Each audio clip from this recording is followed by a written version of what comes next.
Hi, it's Narelle, time from Get My Book Out There, and I wanted to share with you today about your reader avatar.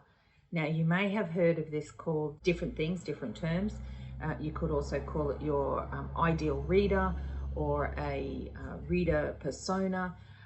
In effect, it's a descriptive document that you create that talks about who you're writing your books for. Who is the ideal person who would be reading your books? Part of what we often say is, when you're asked this question, authors will often say, well, anyone who who wants to can read my books. I don't want to limit myself by creating an avatar. But the thing is that there will be a couple of different audiences for your book. And by actually listing down your reader avatar, say the most common one, so that would be if you write in a certain genre, then your reader avatar would be the people who typically read in that genre. So you then may kind of branch out and snake out, and of course there will be people who read other sorts of genres who will read yours as well. But this is really just the first stepping stone to you actually finding out and discovering who your reader actually is. And we actually want to do a deep dive into finding out who the reader is, because there's a certain amount of focus that brings for you with your marketing. If you're trying to market to everyone, it's a costly exercise because you're not sure, well, what are their likes and dislikes?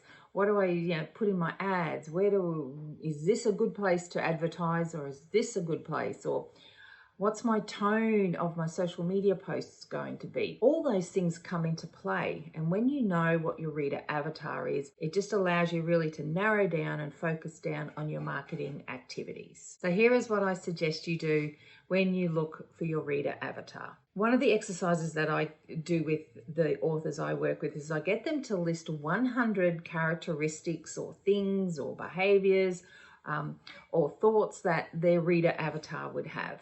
Now, typically that's a fairly easy exercise to begin with, because what happens is, you'll write down things like, they enjoy the genre. So it could be science fiction, fantasy, mystery, suspense. So you'll put obvious things like that. They're male, female. Let's say it's romance. It could be female and they're aged between 30 to 60. Or it could be that they're female and they're aged, let's say 40 to above. So it kind of is a little bit of demographic. It's a little bit of what they like. You may then start to put in there, well, I know that they like happy endings.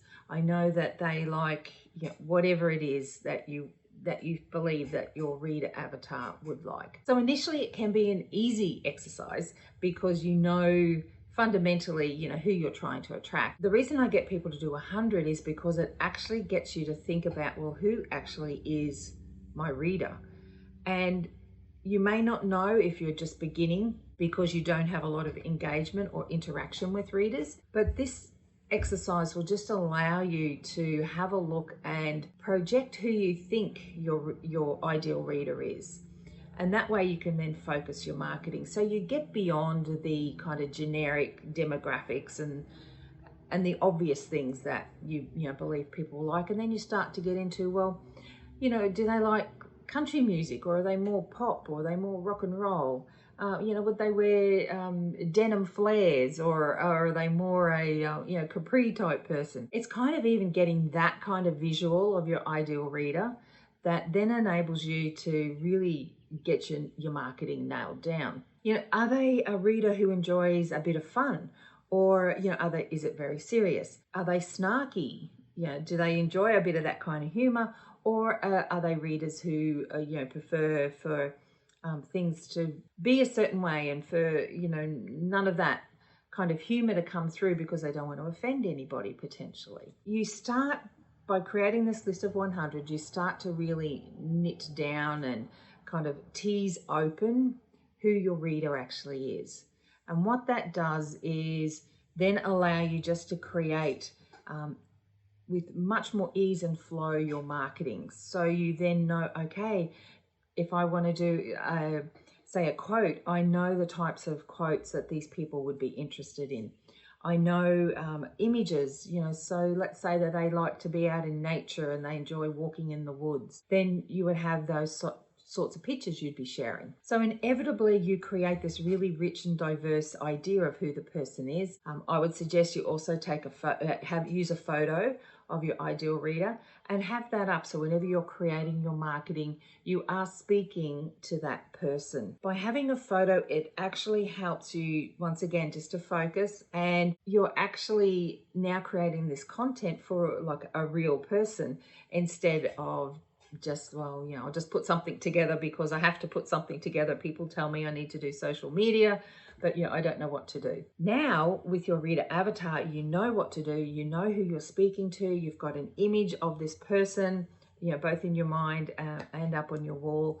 And that's who you're going to speak to each time. So the thing that I would suggest to you to do is just suspend any belief about what you think about whether creating a reader avatar is worthwhile or not, or if you think it's all hocus pocus.